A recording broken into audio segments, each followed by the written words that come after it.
लाइबा ज़फ़र है और आप लोग मेरा यूट्यूब चैनल देख रहे हैं। नाज़रीन, क्या चाइना ताइवान के साथ वॉर चाहता है? चाइना की मिलिट्री को देखकर कुछ ऐसा ही लगता है। चाइना की मिलिट्री ने वॉर प्लेन्स और शिप्स को ताइवान स्ट्रिप पर एक्टिव कर दिया है। कुछ एक हफ्ता पहले देखें तो चाइना और ताइवान के बीच में टेंशन शुरू हो गई थी। वो टेंशन की वजह आप सबको पता है कि यूएस की जो हाउस स्पीकर है नैन्सी पेलोसी, उन्होंने ताइवान का विजिट किया था और ये चाइना को बात बिल्कुल पसंद नहीं आई थी। और इस बार जो अब दोबारा से वॉर प्लेन शिफ्ट कर दिए हैं ताइवान शिप में, तो इसके इसके पीछे भी यही वजह है कि अमेरिका के एक और डेलीगेशन ने ताइवान में विजिट किया है और फिर से जो चाइना ताइवान की जो अब टेंशन है वो दोबारा से एक्सलेट होते हुए हमें नजर आ रही हैं। और आज चाइना ने ताइवान के कुछ स्पेसिफिक सिटीजन्स पर भी पाबंदी लगा दी है। और ये सिटीजन्स कौन से, यानी लॉ मेकर्स, ऑफिशियल गवर्नमेंट्स और ताइवान के यूएस में जो एम्बेसडर हैं और ताइवान के नेशनल सिक्योरिटी काउंसिल पर भी पाबंदी लगा दी है। ये पहली सैंक्शन है और चाइना ने इनको सेपरेटिस्ट कहकर पुकारा है कि ये सेपरेटिस्ट हैं। और चाइना को लगता है कि इस तरह के जो लॉ मेकर्स और गवर्नमेंट ऑफिशियल्स हैं वो ताइवान और चाइना के बीच में एक तरह से टेंशन्स क्रिएट करेंगे। और ये आज की न्यूज़ है कि चाइना ने अब सैंक्शंस लगाना शुरू कर दी हैं ताइवान पर। ये सैंक्शंस बाकायदा तौर पर चाइना के स्टेट चैनल की तरफ से अनाउंस की गई हैं। यानी अब चाइना जो स्टेट चैनल का सहारा लेते हुए इन सैंक्शंस को अनाउंस कर रहा है और जितने भी लाएमन आएंगे वो स्टेट चैनल के थ्रू करेगा। चाइना अब ताइवान पर सैंक्शंस लगा रहा है और ये पहली सैंक्शन थी। ये सैंक्शन महज सिंबॉलिक है, लेकिन चाइना में एक नैरेटिव है। आपको याद होगा कि चाइना ताइवान को अपना प्रोविंस कंसीडर करता है और चाइना ने फोर्स यूज करने का थ्रेट भी दे दिया है ताइवान पर अपना होल्ड हासिल करने के लिए। जबकि ताइवान का अपना नैरेटिव है, ताइवान रिपब्लिक ऑफ चाइना है और चाइना जो है वो पीपल्स रिपब्लिक ऑफ चाइना है। ताइवान में विजिट का मतलब ये नहीं है कि वॉर स्टार्ट कर दो, इसके पीछे कॉन्टेक्स्ट है। जाहिर सी बात है, चाइना यूएस की बहुत पुरानी राइवलरी है और यूएस कभी भी चाइना को डायरेक्टली सैंक्शन नहीं कर सकता, तो वो इस तरह ताइवान के जरिए चाइना को कंटेन करने की कोशिश कर रहा है। ये क्राइसिस एक अपॉर्चुनिटी है और चाइना के प्रेसिडेंट शी जिनपिंग इससे फायदा उठाने की कोशिश कर रहे हैं। चाइना के लिए ताइवान ऐसा है कि वो उसका अपना हिस्सा है, लेकिन चाइना यूएस की ताइवान में विजिट को अपने लिए चैलेंज कंसीडर कर रहा है। चाइना ने अपनी एंटायर स्टेट मशीनरी को मोबिलाइज कर दिया है स्टेट नैरेटिव को पुश करने के लिए और डायरेक्टली ताइवान के डेमोक्रेटिक इलेक्टेड लीडर्स को थ्रेटन कर दिया है। यहाँ पर एक छोटी सी इंफॉर्मेशन देती चलूँ कि चाइना में कम्युनिस्ट पार्टी है और ताइवान में नेशनलिस्ट पार्टी है और इसका एक पर्सपेक्टिव है। अगर आप लोग को चाइना और ताइवान का कॉन्फ्लिक्ट नहीं पता तो इस वीडियो में आगे चल के मैं आपको बताऊंगी। यूएस की डेलीगेशन के ताइवान में विजिट से चाइना की सॉवरेनिटी अंडर थ्रेट है। ताइवान लीडर सेपरेटिस्ट है और चाइना की मुसलसल धमकी टू क्रश ताइवान। क्या चाइना ताइवान को होल्ड करने के लिए फोर्स सिर्फ इसलिए यूज कर रहा है कि चाइना के इंटरनल इश्यूज लाइमलाइट में ना आ जाएं?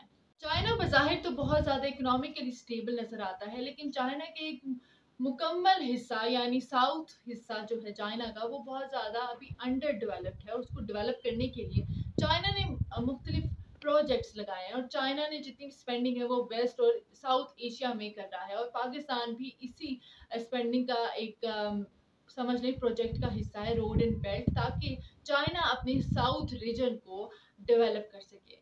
चाइना में बहुत ज़्यादा प्रॉब्लम्स भी हैं, ऐसा नहीं है कि चाइना बहुत ज़्यादा स्टेबल कंट्री है। वुहान वायरस पर अभी भी बहुत ज़्यादा सवालात किए जा रहे हैं। चाइना की अपनी इकोनॉमी क्राइसिस फेस कर रही है इस वक्त और अब फूड क्राइसिस का भी चाइना को सामना है। आपको एक वीडियो दिखाती हूँ कि शंघाई के एक स्टोर में हेल्थ ऑफिसर्स स्टोर को लॉक करने की कोशिश कर रहे हैं और मॉल में बहुत सारे लोग हैं क्योंकि हेल्थ ऑफिसर्स को ये शुबा है कि मॉल में कोविड पेशेंट्स हैं। इस वीडियो से ऐसा लगता है कि कोविड क्राइसिस अभी भी चाइना में बहुत ज़्यादा है और जिस तरह ज़बरदस्ती से पूरे मॉल के अंदर लोगों को कैद कर दिया है, तो इस तरह हमें 2019 के दिसंबर में इस तरह के विजुअल्स सामने आ रहे थे कि चाइना में बहुत ज़्यादा वायरस फैल गया और चाइना में जहाँ पर भी पेशेंट्स होते हैं यहाँ पर शक होता था कि ये यहाँ पर कोविड है तो वो वहीं पर लोगों को लॉक कर देते थे। तो ये मॉल के जो मनाजिर मैंने आपको दिखाए हैं उससे यही नज़र आ रहा है कि चाइना के अंदर अभी भी कोविड के बहुत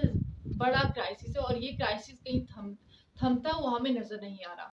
लास्ट 2 मंथ्स में reserve banks of over 40 countries ने अपना इंटरेस्ट रेट बढ़ा दिया है।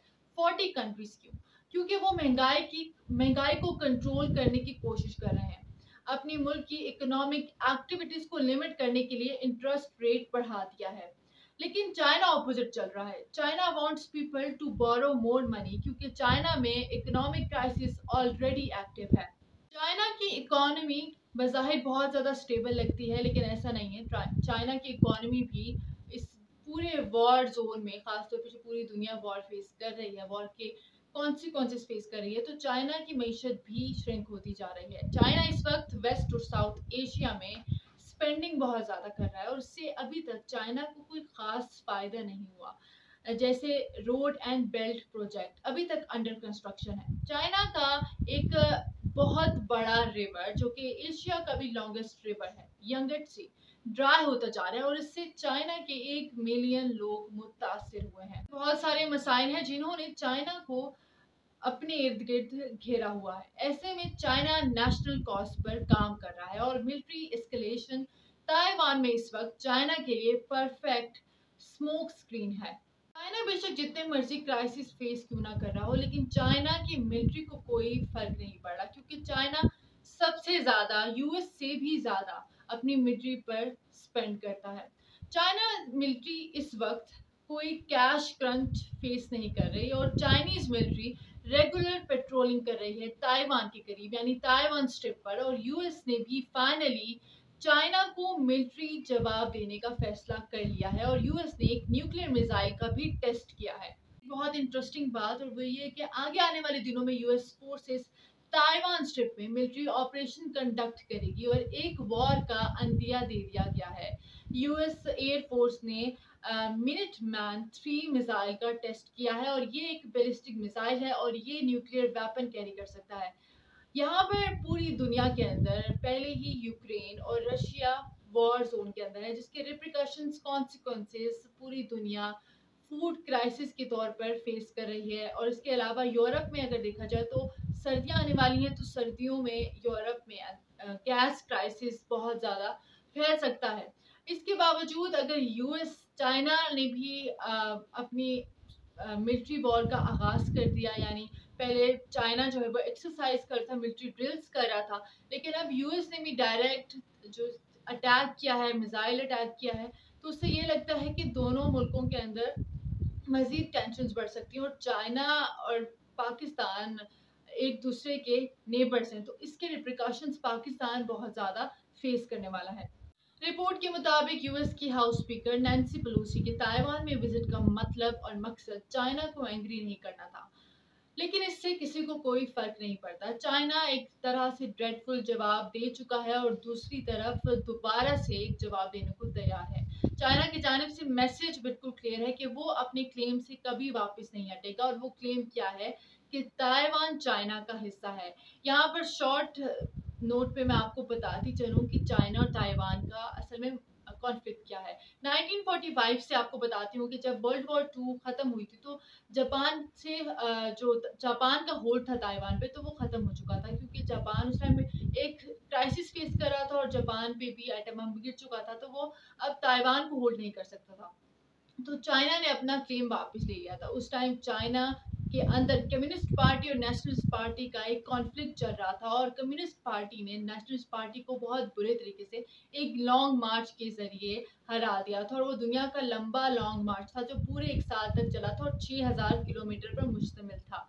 उसके बाद नेशनलिस्ट पार्टी जब चाइना से हार चुकी थी, तो उन्होंने जाकर ताइवान में नकल मकानी कर ली और वहीं पर जाके माइग्रेशन इख्तियार कर ली और नेशनलिस्ट पार्टी ने ताइवान के अंदर अपनी गवर्नमेंट बना ली थी।